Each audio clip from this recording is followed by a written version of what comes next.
السلام عليكم خوتي خواتاتي، نتمنى الله تكونوا بخير وعلى خير ان شاء الله. سلطه صيفيه بامتياز بلسان الطير، من اروع ما يكون. سلطه صحيه بالخضر. نتمنىكم اخواتي تسمعوا معي الوصفه وتعجبكم، ومرحبا بكم. رائعه في المنظر وحتى في المذاق. بسم الله. غادي نجيب واحد طنجره تكون شويه غرقه، غادي ندير فيها شويه ديال الزيت العاديه، وغادي نوضع هاد لسان الطير نديرو يتحمر. عندي هنايا واحد 250 غرام، غادي نبقى نحمر فيه وما نوقفوش يدينا على الحراك لان دغيا كيتحمر. غادي نلبسو كامل بالزيت ونخليه يدخل فيه السخونيه ونبقى نحرك. كيتحمر كيولي حبه على حبه وما كيتعجنش. غادي نبقى نحرك. ها ما شفتوها بدات تتحمر، هي كتحس بالسخونيه كتبقى تتحمر. هنا ما خصناش نحبسو يدينا نيشان حتى تحمر لنا كامل. ها هي هذا هي كتحمر، نبقاو نحركو.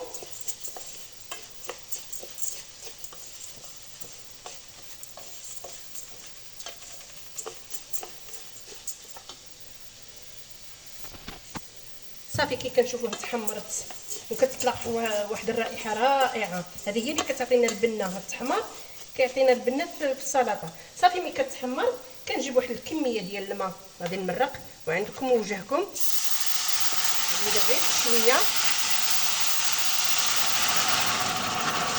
بالماء.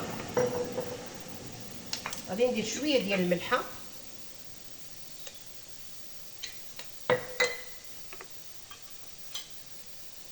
غادي نخليها طيب.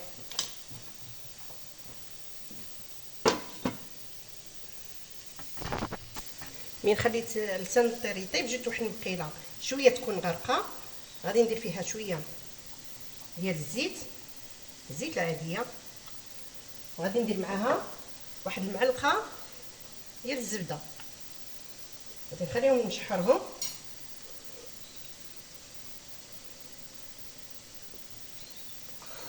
وغادي ندير واحد 200 غرام ديال كروفيت الا كانت متوفره. ما كانش غادي ديري صدر ديال الدجاج ولا ديال لادان، غادي نديرهم يتشحروا مع هاد الزبده.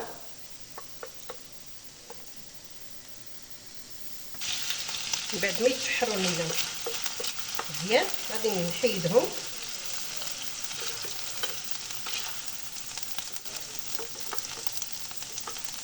في نفس المقله اذا كان باقي فيها الزيت غادي ندير فيها واحد شويه ديال البروكلي، اي نوع عندكم من الخضر وبغيتو وليداتكم ياكلوهم غادي تستعملوهم. غادي نزيد شويه زيت باش تشحري مزيان، وغادي نزيد معاها شويه ديال الجزر قطعته على هذا الشكل كيضيف اللون والمذاق. غادي نخليهم يتشحروا شويه مع شويه ديال المليحه. كروفيت ما درتش فيه مليحه لان اصلا هو راه مالح، هنا زدت غير شويه ديال الملح.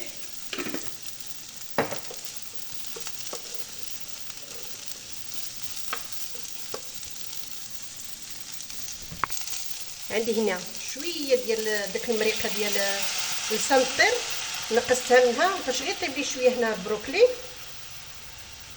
غير باش يطيب شويه. غادي نخليه حتى هو يطيب على خاطرو. صافي من بعد ما تشحروا ليا كذلك غادي ندير في واحد الطبسي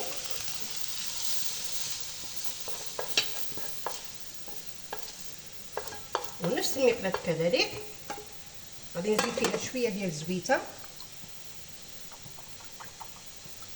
وعندي هنا شويه ديال الشامبينيون.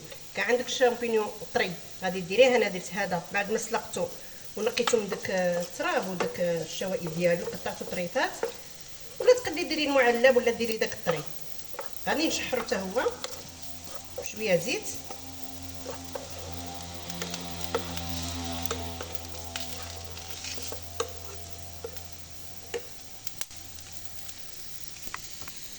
بالنسبه للصوص اللي غادي نحضرها مع هاد الشلاضه، انا درت هنا 2 بيضات مسلوقين، غادي نوضع معاهم عفوا واحد المعلقه ديال المطاب هذه اونسيان، وعندي واحد نص كاس ديال زيت زيتون. بغيتي ديري زيت العاديه ما كنتش عندك ديري زيت العاديه، شويه ديال الحامض او الخل عندك اختيار، وشويه ديال الملحه، ما نكثرش الملحه لان درنا موطار. وباش نسم عندي هنا شويه زعتر. بغيتي ديري الثوم ديري الثوم. غادي نخلط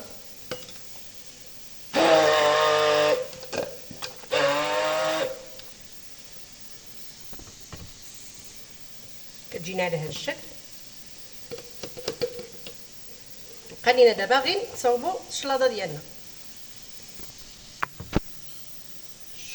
لسان الطير ديالنا ها هي تحمرت، صهدتها وبردت ليا شويه.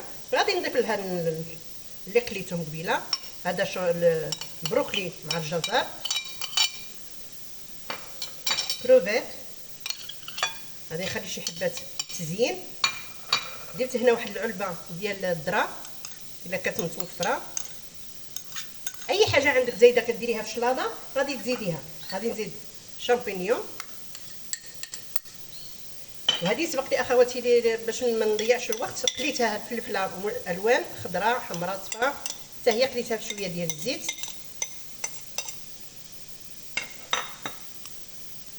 وغادي ندير الماريناد او لاصوص اللي وجدتها معكم، وغادي نخلط وجبه كامله غادي يموتوا عليها الوليدات وغادي يبغيوها بما ان فيها الخضر. الا بغيتي ديريها اختي حتى القرعه اللي عندك، القرعه الخضراء، اي نوع من الخضر بغيتي وليداتك ياكلوهم غادي ديريها في هاد الشلاضه وغادي يبغيوها. شوفوا تبارك الله الالوان.